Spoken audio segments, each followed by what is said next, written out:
March 23rd, 2015, a lot of us lost someone that we loved dearly. Rob, Robert, whatever you call him, to an unfortunate suicide. He was only 19 years old at the time. He was someone that I've known since he was 7 years old. I love that little boy because he always was a little boy to me. Like crazy. He was, as we used to call him, my adopted son. I was his adopted mommy, just like I was to his sister Tabby. We miss you like crazy, Rob. It's been 5 years, and it doesn't get any easier. You've been on my mind a lot. I think of you almost every day. Yes, I am gonna cry. I didn't plan on crying, but it's just hard to know that somebody you love is gone from something like that.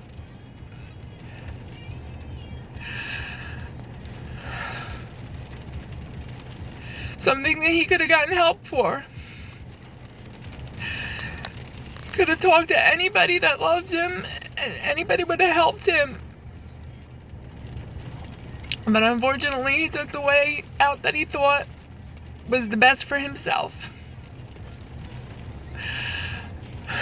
I think about it a lot because, a little unknown fact, I myself have attempted suicide.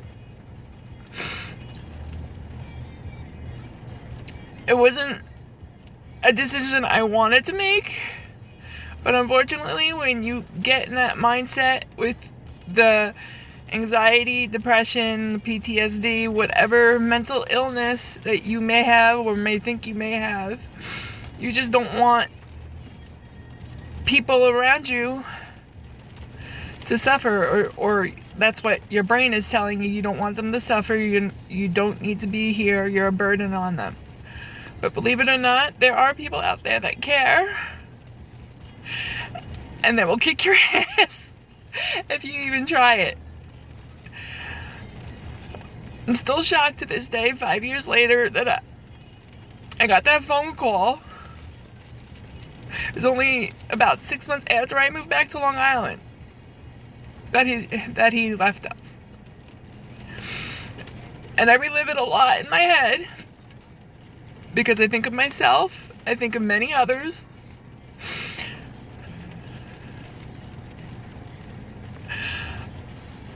And it shouldn't have to be like that. If you don't feel safe talking to a friend, a loved one, anybody, they have the National Suicide Hotline that I have right here at 1-800-273-8255. Call them. Talk yourself down. Go do what I had to do because Doug was so worried about me. He brought me to the emergency room. And they took care of me. They made sure I was safe. They made sure I was well taken care of. They got me on the right medications. They got me to counseling. I see a doctor once a month for medication refills. I do counseling once a week. I will never get better from this quote-unquote disease. I don't suffer from it. I live with it. And I try my best every day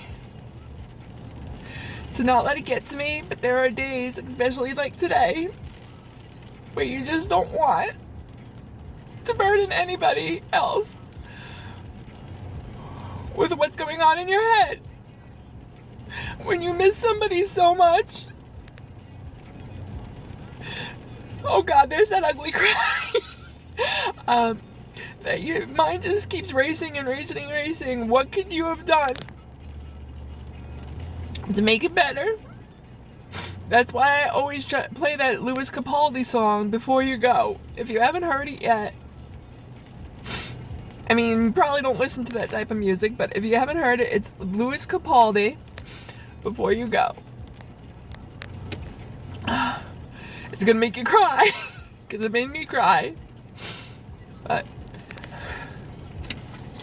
again, the phone number is 1-800-273-8255.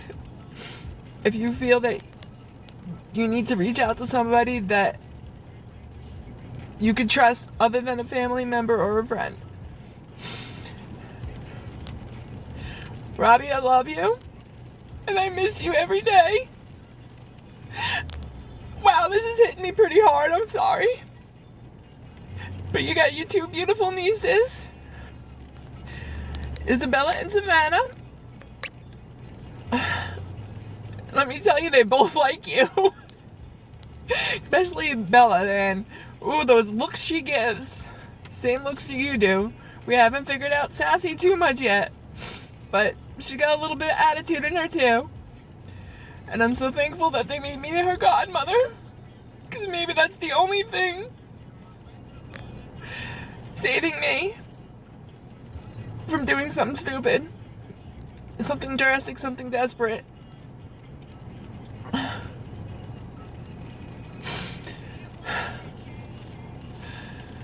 Anyway, I hope everybody's enjoying this lovely rainy weather,